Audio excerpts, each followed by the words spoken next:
Ay, tanghali na pala. Napasobra na naman ang tulog ko. Teka, ano tong nakakapako sa baba ko?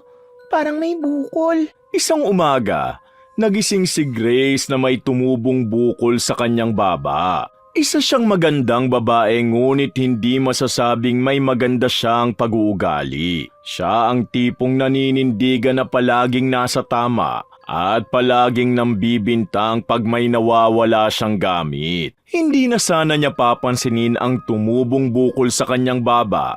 Ngunit para makasigurado, tinanong niya na rin ang kanyang asawa tungkol dito. Hoy, Simon! Simon! Gumising ka nga dyan. Tingnan mo to. Pakiramdam ko na mamaga ang baba ko. Ha? Bakit na naman ba? Ano na naman nangyari? Eto, hawakan mo nga. May bukol dito na hindi ko naman nakapakahapon. Parang namamaga talaga. Sige, hawakan ko lang. Oo nga no. Saka medyo makapal ah. Masakit ba? Hindi naman masakit pero kakaiba. Bakit kaya biglang may ganito ko? Baka naman nabangga mo lang sa kung saan kagabi habang naglilinis ka ng bahay. Hindi mo ba napansin? Hindi naman ako ganun katanga para mabangga nang hindi napapansin, Simon. Baka naman kailangan mo ipa-check up yan sa doktor. Baka mamaya kung ano na yan. Hindi naman na siguro kailangan. Maliit lang naman to eh. Baka bukas wala na to. Sige, kung ayaw mo. Pero kung lumaki pa o sumakit, sabihin mo agad sa akin, ha? O siya, sige. Bumahon ka na dyan at anong oras na. Magigib muna ako ng tubig sa likod. Bumangon si Grace para kumuha ng tubig sa labas. Habang naglalakad papunta sa poso, hindi niya maiwasang hawakan ng bukol sa kanyang baba. Maliit lang naman at hindi naman masakit, ngunit tila may kakaibang bigat na dala ito. Iniisip niya na baka talagang stress lang ang sanhi, lalo na't hindi siya mapakaling nitong mga nakaraang araw. Paglabas niya ng pintuan, ramdam niya ang mainit na sikat ng araw at ramdam din niya na parang may nakatingin sa kanya mula sa kabilang bahay. Uy, hindi ba si Rick yun? Paulit-ulit na naman ang batang yan. Sino bang Rick, Grace? Yung apo ng bagong kapitbahay natin na lula-lulahan, eto na naman, paparating na naman para umigib ng tubig sa poso natin. Yun pala. Baka naman talagang kailangan nila ng tubig. Wala naman silang sariling poso, di ba? Hayaan mo na. Hindi naman natin kasalanan yun, no? Kung may pera silang magpatayo ng kubo dyan, bakit hindi na lang sila magpagawa ng sarili nilang poso para hindi na sila umaasa sa iba? Hayaan mo na at marami naman tubig sa poso natin. Anong hayaan? Alam mo bang nawawalan ako ng sabon dito sa poso tuwing mag-iigib ang batang yan? Baka naman nauhulog lang o napapabayaan mong mawala. Huwag mo agad ibintang dun sa bata. Hindi ko basta ibinibintang. Sino pa ba makakaalam kung hindi siya? Wala namang ibang pumupunta dito kundi siya lang, no? Baka naman iba. Baka may ibang kapitbahay na pumupunta rin dito. Hindi, wala. Hindi sila pumupunta dito dahil alam na alam nilang ayoko may pumupunta rito para mag-igib. Tanging ang batang lang yan ang makapalang mukha. Hayaan mo na nga at bata lang yan. Saka, huwag kang magdamot sa tubig. Hindi na pinansin ni Grace ang sinabi ng asawa. Alam niyang wala namang magagawa si Simon kundi sumang-ayon sa kanya. Lumapit siya sa poso at tinignan ang tabi nito at talagang wala na naman ang bagong sabon na iniwan niya dun kagabi. Napapikit siya ng mariin at naramdaman niya ang init sa kanyang ulo. Ramdam na ramdam niya ang galit na umaapaw mula sa kanyang dibdib. Lalo na't nakikita na niya ang batang papalapit na sa kanilang bakuran. Magandang umaga po, Ate Grace. Pwede po bang magigib ng tubig? Ubus na po kasi yung tubig namin sa bahay eh. Ayan ka na naman. Hindi ka ba napapagod namang abuso dito sa amin? Kailan ba kayo magkakaroon ng sarili niyong poso? Wala po kaming sapat na pera ngayon, ate. Baka sa susunod pa po kami makapagpagawa. Susunod? Baka hindi na kayo makapagpagawa sa buong buhay niyo. Alam mo bang nawawala yung sabon ko dito tuwing ikaw ang pumupunta? Alam kong ikaw ang laging kumukuha nun. Hindi po ako, ate. Hindi po ako kumukuha ng sabon niyo. Baka po nahuulog lang o nakalimutan niyo po ilagay sa tamang lugar. Huwag ka na magsinungaling sa akin. Wala na may ibang tao dito kundi ikaw lang. Umalis ka na nga dito bago pa ako magalit ng sobra. Pasensya na po ate, pero hindi po talaga ako ang... Mas mabuti pa, huwag ka na mag-igib dito. Baka may mawala na naman akong gamit dahil sa'yo. Hindi ba kayo nahihiya sa pagiging abusado nyo? Hindi naman po sa ganun ate. Kailangan lang po talaga namin ng tubig. Grace, tama na. Baka naman masyado ka nang masakit magsalita. Bata pa yan eh. Huwag kang makialam dito, Simon. Alam ko kung ano ang tama. Umalis na si Rick na hawak ang 2 timba ng tubig. Laylay ang balikat nito dahil sa hiya at bigat ng mga dala. Habang papalayo ito, tiyak na naririnig pa rin niya ang mga sinasabi ni Grace. Ang babae naman nanatiling nakatayo sa tabi ng poso. Ang kamay niya ay nakahawak pa rin sa bukol sa kanyang baba. Naramdaman niya na parang lumaki ng konti ang bukol habang siya ay nagagalit. Subalit hindi niya ito binigyang pansin. Tumingin lang siya sa direksyon ng kubo ng kapitbahay at nakita niyang nakatingin sa kanya ang matandang si Nana Meling. Tingnan mo nga yun. Nakatingin pa yung lola niya na parang ako pang may kasalanan. Baka naman inaalala niya lang yung apo niya na baka masaktan sa mga sinabi mo. Hindi dapat siya masaktan kung totoong sinasabi ko. At kung ganun man, baka sila talaga ang magnanakaw ng sabon ko. Baka naman hindi. Baka talaga nahuhulog lang o nawawala talaga.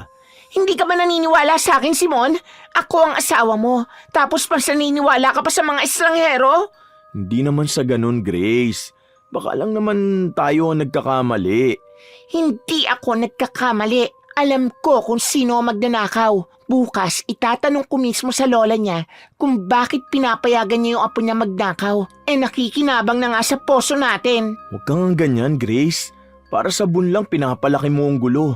Ayaw mo makialam? Di huwag ka makialam. Alam ko kung paano ayusin ang sarili kong problema. Sige na nga, bahala ka na. Pero kapag may nangyari mang hindi maganda, ay, ewan ko na lang sa'yo. Hindi ko kailangan ng tulong mo.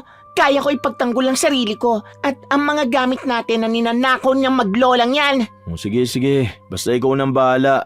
Baka mamaya pagsisihan mo pa yung mga sinasabi mo. Umalis na si Simon papunta sa kusina para maghanda ng almusal. Habang si Grace biglang nakaramdam ng sakit sa kanyang baba. Hindi naman masakit na sobra ngunit kakaiba. Parang may kumakagat sa loob ng bukol. Binaliwala niya lang yun at kumuha na ng tubig sa poso at nilagay sa balde saka siya pumasok ng banyo upang maligo at pupunta pa siya sa palengke. Pagkatapos gumayak, habang naglalakad ay napansin niya na maraming tao ang nakatingin sa kanya na parang may kakaiba silang nakikita sa mukha niya. Hinawakan niya ulit ang bukol sa kanyang baba at naramdaman niyang talagang lumaki ito ng kaunti. Subalit hindi niya pa rin pinansin at iniisip niya lang na baka dahil ang sobrang stress ng katawan niya, kaya lumaki yun. Dumating siya sa palengke at agad nang pumunta sa karinderya ni Aling Nena. Grace, nandito ka pala. Kumusta ka na? Mabuti naman po, Aling Nena. Ikaw po, kumusta? Mabuti naman ako, anak. Baka naman gutom ka na. Gusto mo bang kumain ng lumi? Hindi na po, Aling Nena. Busog pa po ako eh. May tanong lang po ako. Nakita niyo na po ba yung bagong kapitbahay natin? Yung maglolang nakatira sa kubo katabi ng bahay namin? Yung pala. Oo naman, anak. Mababait naman sila.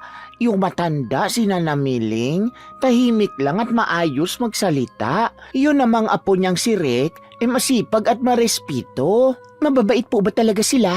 Kasi po sa akin parang hindi eh. Lagi kasing nawawala yung sabon ko sa poso tuwing nag-iigib ang batang yon. Hindi naman siguro, anak. Baka naman nahuhulog lang o nakalimutan mong ilagay sa tamang lugar. Hindi po ako bobo, Aling Nena. Alam ko kung saan ko nilalagay yung sabon ko. Sigurado kong silang kumuha. Mamahalin pa naman yon at bigay pa sa akin yun ng pinsang ko sa ibang bansa. Saka hindi lang isang beses yun, Aling Nena. Marami na. Ay nako, huwag ka magsalita ng ganyan, anak. Baka naman maling akala lang yan. Baka may ibang dahilan kung bakit nawawalan ka ng sabon. Hindi na sumagot pa si Grace sa matanda. Ayaw na niyang pilitin itong maniwala basta siya. Alam niyang tama ang hinala niyang magnanakaw talaga ang batang yun. Na baka sa susunod, hindi lang sabon ang mawala sa bahay nila. Matapos ang ilang minuto, nagpa siya nang umuwi si Grace at bigla na namang uminit ang ulo pagdating sa bahay. Hoy Rick, anong ginagawa mo rito? Akala ko ba hindi ka na dito mag-iigib? Pasensya na po Ate Grace, ubos na po talaga yung tubig namin eh. Wala na po kaming ibang mapagkukunan. Hindi naman namin problema yon. Bakit hindi kayo mag-isip ng paraan para may sarili kayong poso? Hindi naman kayo bata para hindi marunong mag-isip, no? Palibhasa, magnanakaw ka rin kasi. Hindi po totoo yan. Saka wala na po kasi talaga kami magamit na tubig para sa pagluluto. Kaya po nakikiusap ako. Hindi daw totoo. Huwag ka magsinungaling. Wala na maibang tao dito kundi ikaw lang. Ilang beses na kitang pinagsabihan pero hindi ka pa rin natututo. Ate, may respeto po ako sa inyo. Saka hindi po talaga ako magnanakaw. Respeto? Parang wala naman. Pagkatapos mong kunin yung mga sabon ko, saka ka pa magsasabi sa akin ng respeto? Iha, pwede ba tayong mag-usap? Oh, bakit naman tanda? Bakit nandito ka rin? Gusto niyo ba ipagtanggol yung apo niyong magnanakaw? Hindi naman sa ganoon, Iha. Ang gusto ko lang sabihin, hindi gagawin niyo ng apo ko. Pinalaki ko siyang mabuting bata. Yan ba mabuting bata? Yung magnanakaw na mamahaling ko sabon? Matanong ko nga, ano bang ginagawa niyo sa mga sabon na ninanakaw ng apo niyo? Kinakain niyo ba? Gano'n na ba kayo kapatay gutom? Aba, matanong nga kita, Iha. Bakit ganyan kakalupit sa amin ng apo ko? May ginawa ba kaming hindi mo nagustuhan? Bingi ka ba? Ginawang hindi nagustuhan? Paulit-ulit ko nang sinabi na ninanakaw ng apo mo mga mamahaling sabon ko. Tapos magtatanong ka pa? Grace, ano na naman yan? Naku, Nana, pagpasensyaan niyo na po Huwag itong... ka nga humingi ng pasensya sa maglolang yan. Sila pa nga ang dapat humingi ng pasensya eh. Grace, pwede ba? Sumusobra ka na. Hayaan mo na, iho. Pero sabihin mo sa asawa mo na baka dumating ang araw na kakatok siya sa pinto ng kubo ko. At bakit naman ako kakatok sa pinto ng kubo mong marami, tanda? Ay, masyado na naman ako nai-stress sa kakulitan yung mga makakapalang mukha. Matapos sabihin yon, padabog na iniwan ni Grace ang tatlo. Pumasok siya sa bahay nila at saka nahinto nang makaramdam ng paninigas ng kanyang baba. Parang naramdaman niya na may bagay sa loob no na matigas. At nang hawakan niya, bahagya na naman yung lumaki. Hanggang sa kinabukasan. Grace! Grace! Gumising ka nga! Huy! Gising! Anong oras na? Simon, bakit ka naman ganyan kaingay? Tignan mo nga yung baba mo. Parang mas lumaki pa yung bukol. Aray? Oo nga no. Bakit ganito? Ang laki-laki na. Ano nangyayari sa akin? Simon, parang may lumalabas na kung ano. Nakita ko nga eh. At amoy na amoy ko pa. Ang baho. Grace, kailangan na natin pumunta sa doktor ngayon mismo. Hindi, ayoko. Baka kung ano pang sabihin nila. Baka may cancer ako o kung ano. Natatakot ako, Simon. Hindi naman siguro ganun. Pero kailangan nating malaman kung ano to. Hindi pwedeng hayaan mo na lang lumaki na lumaki. Ayoko. Titignan ko na lang muna kung lili ito mamaya. Baka lang naman nadikit sa kung ano habang natutulog ako. Sige, sige. Pero pag hindi lumiit mamaya yan kailangan mo nang ipa-check up yan. Oo na, sige. Pero, Simon, bakit masakit? Kahapon hindi naman ganito kasakit to Paanong hindi sasakit yan? May sugat na sa gitna. Iinuman ko na lang muna to ng gamot. Ay, hindi ko talaga alam kung ano nangyari. Bakit nagkaganito to? Tiniis ni Grace ang sakit sa kanyang baba. Hindi niya alam kung ano ang tumutulo mula sa sugat nun, ngunit naamoy niyang napakabaho nga nun. Nang lumabas siya ng bahay nila, kaagad niyang napansin ang kubo ng maglola. Tahimik yun at sarado. Parang wala ng tao. Simon, tingnan mo. Bakit sarado yung kubo na maglola? Hindi kaya lumayas na sila kasi hindi makaigib dito? Buti nga sa kanila. Mukhang wala na nga sila. Pag ganitong oras kasi dapat nasa bakuran na si Nana Miling at nagtatanim ng mga gulay. Baka nahiya sila sa mga sinabi mo kahapon, Grace. O baka may ibang dahilan kung bakit nila kailangang umalis agad. Baka nga nahiya sila dahil alam nila magnanakaw sila. Uy, hindi mo pa rin ba titigilan yung pinagsasasabi mong yan? Ano bang mali kung sinasabi ko lang naman ang totoo? Wala naman tayong patunay na sila nga talaga ang kumuha. Tsaka, sabon lang yun, Grace. Eh sino pa nga ba? Wala namang ibang pumupunta sa poso natin kundi sila lang. Hayaan mo na nga ako. Hindi ako makapagsalita na maayos ngayon, Simon. Ang sakit ng baba ko. Tapos biglang nawala pa yung mga magnanakaw na yon. Hindi pwedeng sabihin magnanakaw sila hanggat di natin napapatunayan. At baka nga hindi sila umalis dahil sa mga sinabi mo eh. Baka may emergency silang kailangan asikasuhin. Alam mo namang mahirap lang sila, Grace. Eh paano naman yung mga sabon ko? Mga mamahalin nyo, Simon. Bigay pa sa akin yun ng pinsan ko sa ibang bansa. Alam ko naman yun. Pero baka may ibang dahilan kung bakit nawawala yun. Tara na, punta tayo sa likod at tingnan natin yung poso. Baka makita natin kung may bakas ng kung ano. Hindi ka naman makakapagpatunay kung hindi mo hahanapin. Naglakad nga sina Simon papunta sa likod bahay kung saan malapit ang poso. Sumunod naman si Grace at ilang minutong paghahanap lang. Grace, tignan mo yun oh. Ano na naman? Yung mga sabon mo nandun oh. Sa tabi ng puno ng mangga malapit sa poso. Hindi pwede. Yan nga yung mga nawawala akong sabon. Eto oh. Oh, tignan mo yung mga kagat dito. Parang mula sa mga daga o kung anong hayop. Ha? Kung ganon? Ibig sabihin mali ka. Hindi si Rick ang kumukuha ng mga sabon mo kundi yung mga daga. Pero... Lagi mo kasi nilalagay yung sabon mo sa tabi ng poso eh. At napapansin nyo ng mga peste. Ay, kita mo na? Nandito lang eh. O ano pa ipinaglalaban mo? Naku, ang dami ko nang nasabing masasakit na salita sa kanila. Alam ko namang nagalit ka dahil sa sabon mo. Pero ngayon alam mo nang hindi sila ang gumawa nun. Sa susunod kasi, Grace, huwag ka masyado maging maldita. Ayaw mo na kasing pakinggan ng paliwanag na ibang tao eh. Kung ano na lang ang gusto mo, yun lang ang pinaniniwalaan mo. Teka, Simon, ang baba ko. Sumasakit.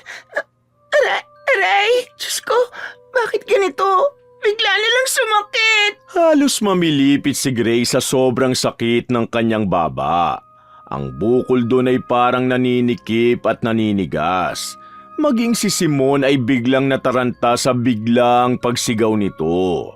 Maya-maya, nagpa siya nang dalhin na siya sa ospital dahil mas lalo pang sumasakit ang kanyang bukol. Papunta na sana sila nang mahinto siya at pinigilan si Simon dahil pakiramdam niya may mga maliliit na gumagapang sa kanyang leeg. Simon, ano ito mga gumagapang sa leeg ko? Aray, kinakagat nila ako, aray! Diyos ko, Grace, mga pulang langgam at nanggagaling sila mismo sa loob ng sugat mo. Pero teka, anong klase mga langgam to? Bakit sobrang pulat malalaki? Bakit ganyan? Aray, Simon, huwag mo nga akong tinatakot. Diyos ko, ang sakit. Grace, parang bahay yata ng langgam niyang bukol sa baba mo eh. Tignan mo, lahat sila dumadaan dyan sa sugat mo. Labas-pasok sila sa sugat sa baba mo, Grace. Hindi, aray ko. Akin na nga yung salamin, titignan ko. Abot mo sa akin, Simon. Ito, tignan mo, dumadami pa sila. Diyos ko, ngayon lang ako nakakita ng ganito. Paano naman kaya nagkaroon ng bahay ng langgam yung baba mo, Grace? Ewan ko. Simon, tanggalin mo. Tulungan mo akong tanggalin itong mga langgam na to. Oh, Grace, dahan-dahan lang. Dumudugo na yung sugat mo, oh. Diyos ko, parang hindi nauubos sa mga langgam na lumalabas dyan sa sugat mo. Simon, hindi ko na kaya. Aray!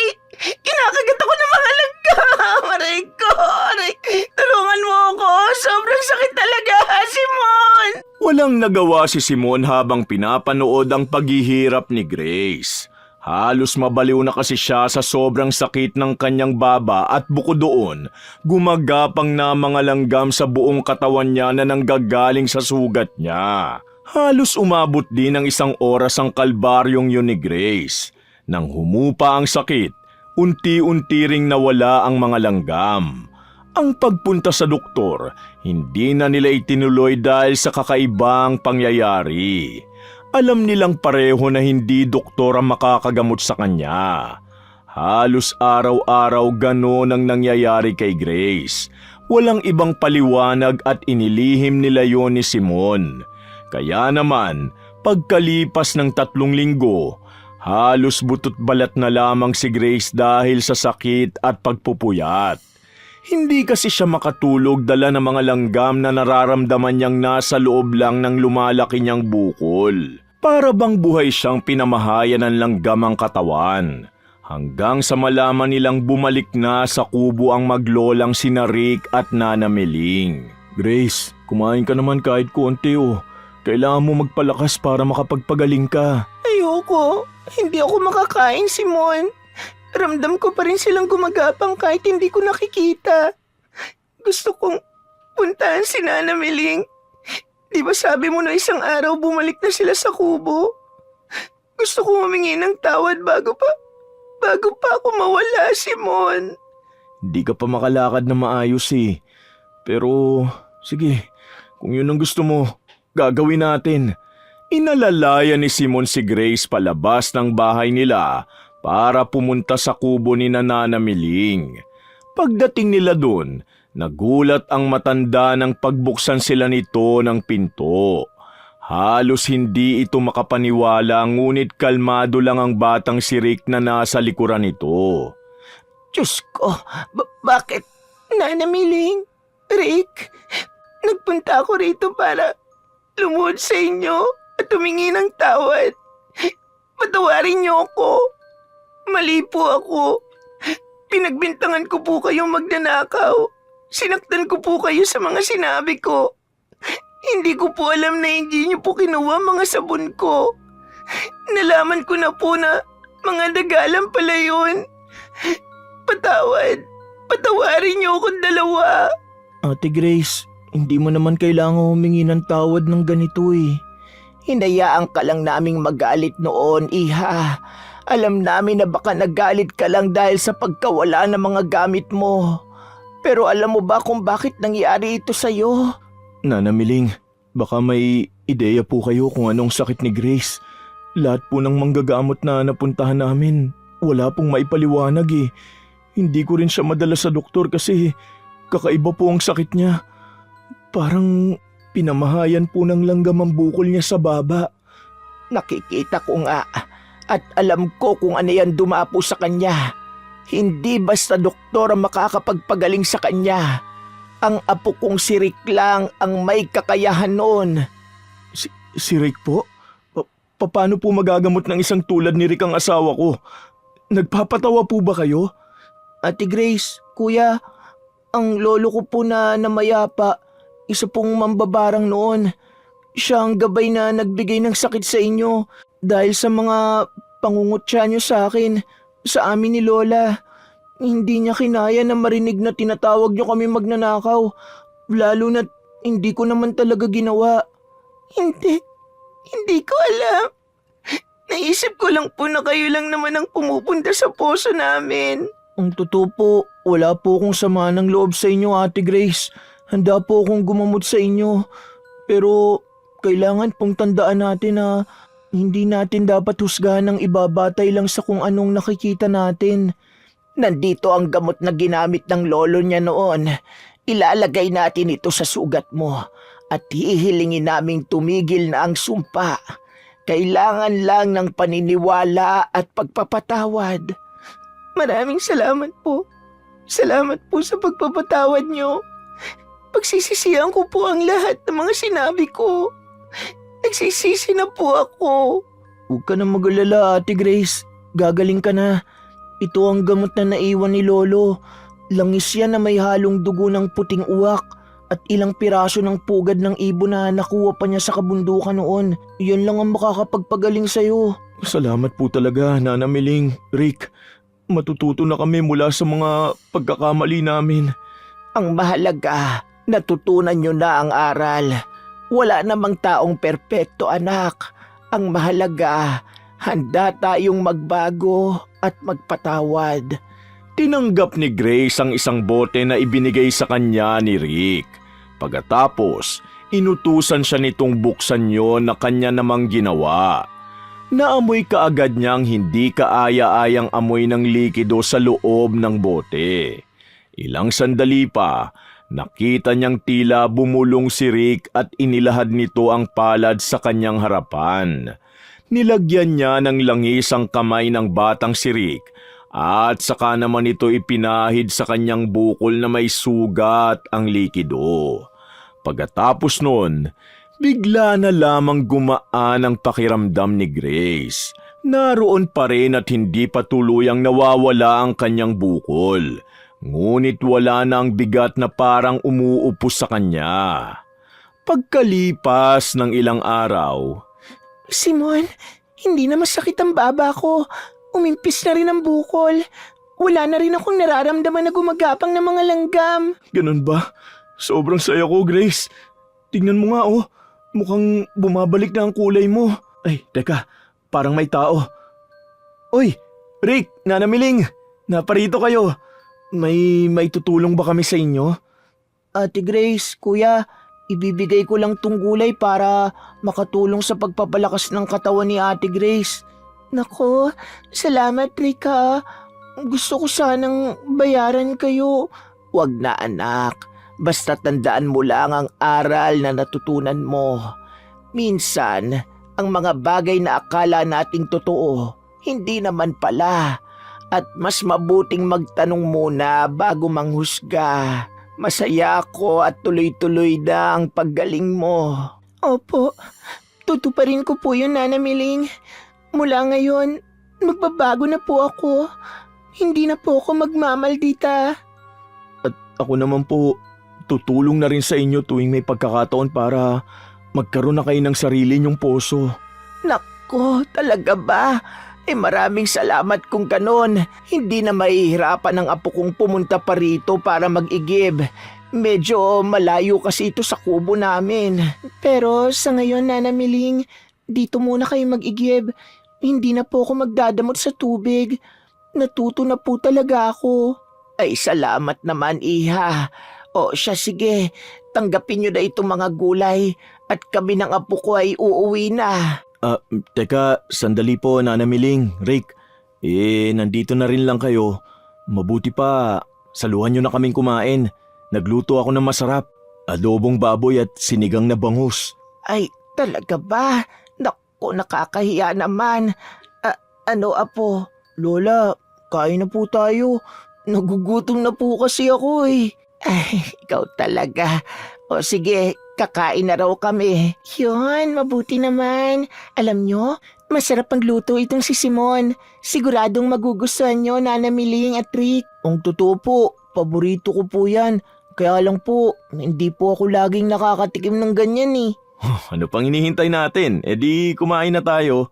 Si Grace nga ngayon lang makakakain ng maayos. Dahil nung mga nakaraan, dahil may sakit siya, walang gana. Pero ngayon, salamat talaga sa Diyos at magaling na siya. Salamat din, Rick, Nanamiling, at napatawad niyo siya. Tapos na yon, kalimutan na natin. Ang mahalaga ngayon, nagkapatawaran na at natapos na ang lahat. At nakabuo tayo ng isang mabuting pagkakaibigan. Masaya kami ng apo ko na may maituturing na kami rito sa lugar natin na parang kapamilya na rin. Hindi dapat husgahan agad ang ibang tao batay lamang sa kung ano ang nakikita o akala natin. Mahalaga ring magtanong muna, magkaroon ng pag-unawa at handang magpatawad at tanggapin ang pagkakamali para magkaroon ng maayos na ugnayan at magtulungan bilang isang komunidad. Nang sa gayon, maiwasan ang tinatawag na sumpa. Sa mga sumunod na araw, naging mas malapit pa sina Nanamiling, Rick, Grace at Simon. At bilang pasasalamat ng mag-asawa, tinulungan nila ang maglola na magkaroon ng sarili nilang poso sa kanilang likod bahay. Nang sa ganun ay hindi na mahirapan ang binata at maging maayos na ang kanilang pamumuhay. Wakas! Shoutout po uli sa commenters ng last story natin.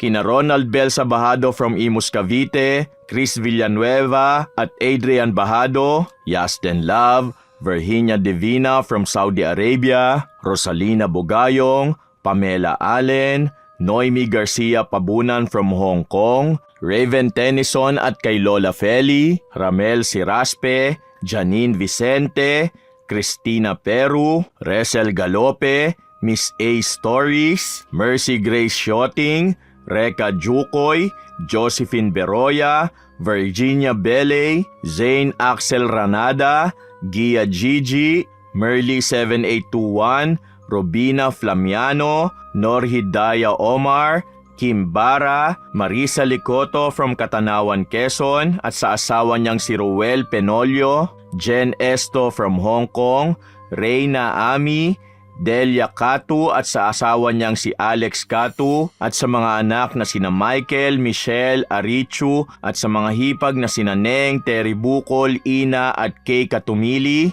Ben Abanyo, Mirasol Masuher, Jocelyn Murilla, Arlene Torquisa, Crisgel Mamado, Bernadette Arcalas, Flor Diles T9M from UAE, Maridin Leonardo from California, USA, Michelle Gimbo, Lisa Takada from Tokyo, Japan, Weng Orasyon, Ann Narciso P5N, Chef M at kina Ate Auring, Ate Ne, Minda, Ana, Faye, Leslie at Kuya Dennis at Poging J ng Amira Boxes Handicrafts. Kumusta kayong lahat dyan? Phoebe Ranyada, Jennifer Juan, Albert Balderrama, Vivian Baterbonia, Teresa Balino, Robert Crimen, Cor Filiera Vlog, Lydia Lopez, Estrella Cortez from Canada, Brian at Mila Landicho from Saudi Arabia, Chuchay Kulit, Catherine Pielago at sa nanay niyang si Melenda Agoncillo at sa kapatid na si Charina Pielago from General Luna and Tiaong, Quezon, Kimpoy Feliciano, Angelina I from California, Robina Flamiano, Miss Maura, Beverly Remeo, Marjorie Martinez from Villasis, Maribel Balabag, Belen Malbas at Beth Mercado. Maraming salamat po at pagpalain tayong lahat ng poong may kapal.